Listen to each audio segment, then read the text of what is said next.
Guys, welcome back to my channel. Yan, Ramsey Gutierrez po, ang inyong kasari ng Caloocan. So, yan guys, ngayon meron lang akong sa inyong ipapakita o i-share na dagdag sa aming tindahan. So, actually, yan, balik tayo, may bumili lang. Actually guys, 3 weeks na namin siya tinitinda, no? Nakaubos na kami ng 2 kabang bigas ng 2 weeks. 2 weeks siya, 2 kami nag-start. Give it to me like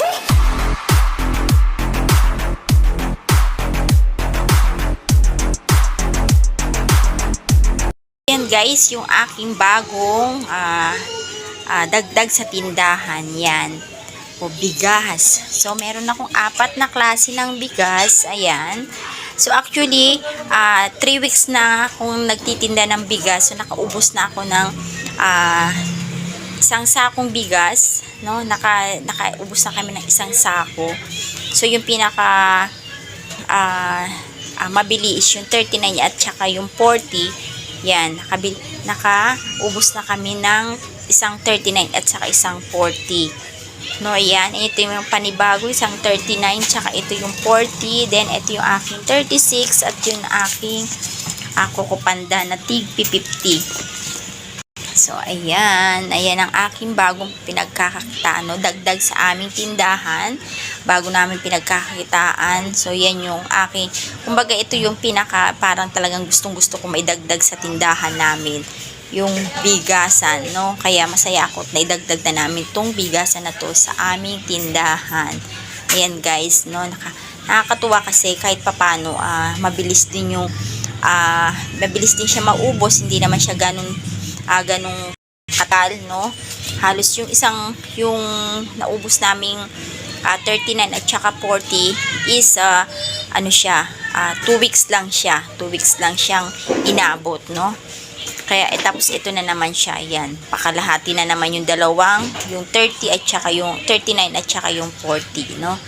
Ayan, bali itong Kokopandan at saka itong 36 ang medyo hindi pa na uubos o nangangalahati. So, okay lang yan kasi hindi naman yan mabubulok ng mabilisan.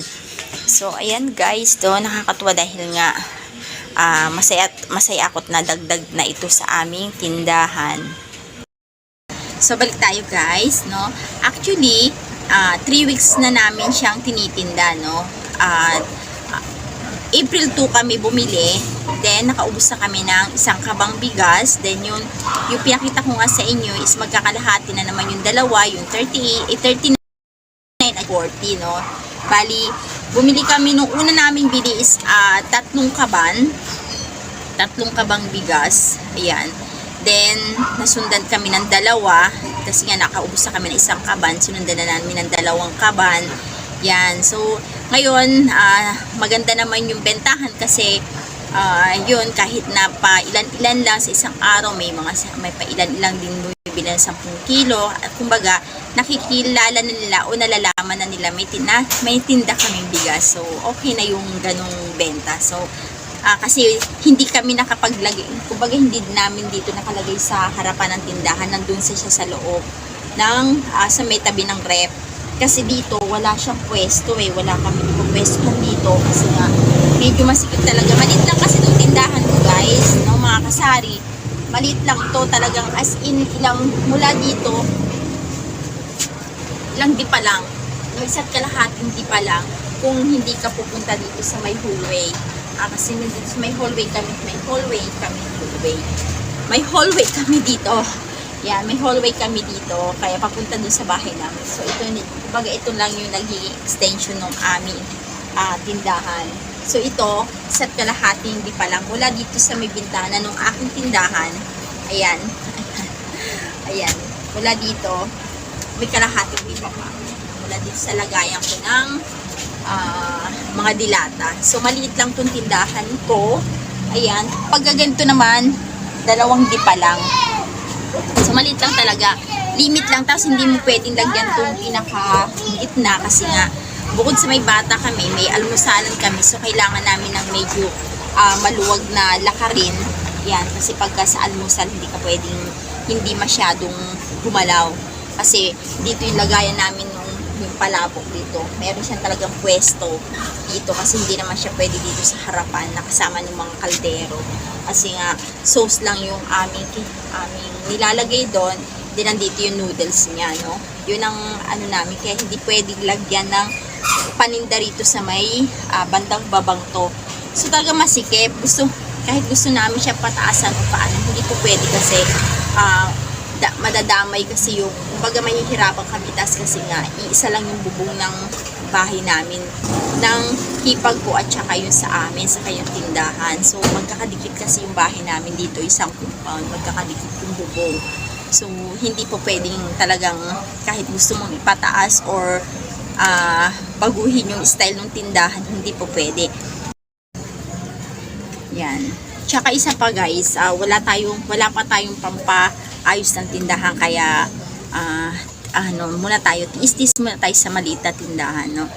Yan, yun lamang yung aking yaw-yaw ngayon, yung aking bigasan, yung aking tindang bigas. Sana madagdagan pa, sana naman lumakas din kahit papano, no. So yun, dito naman sa amin yung mga kamag-anak namin, so malaki yung angkan nung asawa ko ni Kuya Bong, then malaki din naman yung angkan ko kahit papaano. So yung sa mga kapatid ko saka sa mga kapatid niya, dito naman bumibili sila ng bigas. So okay na yung ganon, no. Okay na yung basta meron lang tayong maidadagdag sa ating tindahan na kahit papano hindi yung mararamdaman natin na paangat yung tindahan natin, hindi pababa. So sana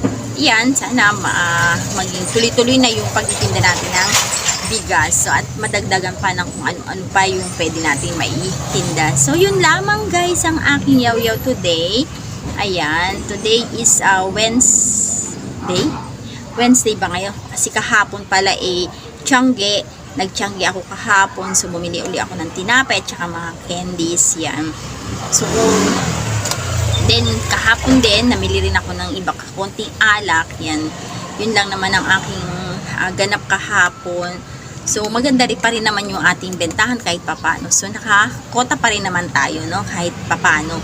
Kasi malit lang naman yung kota ng tindahan ko. Hindi ko naman tinataas masyado yung, kasi hanggang ganun lang, hanggang 3K lang yung aking kota. So masaya na ako sa 3K. Pag naka 3K ako mahigit sa isang araw, so masayang masaya na ako, no. Kasi nga kahit pa sa dami ng tindahan dito, nakakabenta pa ako ng 3K o mahigit sa 3K sa isang araw, no. So nung Friday, nung mahal na araw, isang laki ng benta ko, no. Kumbaga kasi halos lahat, may mga tindahan dito pero yung grocery kasi sarado, tapos yung ibang tindahan dito ay sarado. So nagbukas ako dahil nga may mga nagchat-chat sa akin na bibili sila, so nagbukas na rin ako. Then yun nga yung araw na yun, ano yun, you wanted din na naman. Teka lang po, balikan po ko kayo. Yun lamang po, at nanghihingi na po ng daddy yung aking nanghihingi na ng daddy ang aking bunso. So yun lamang guys, don't forget to subscribe. Thank you for watching.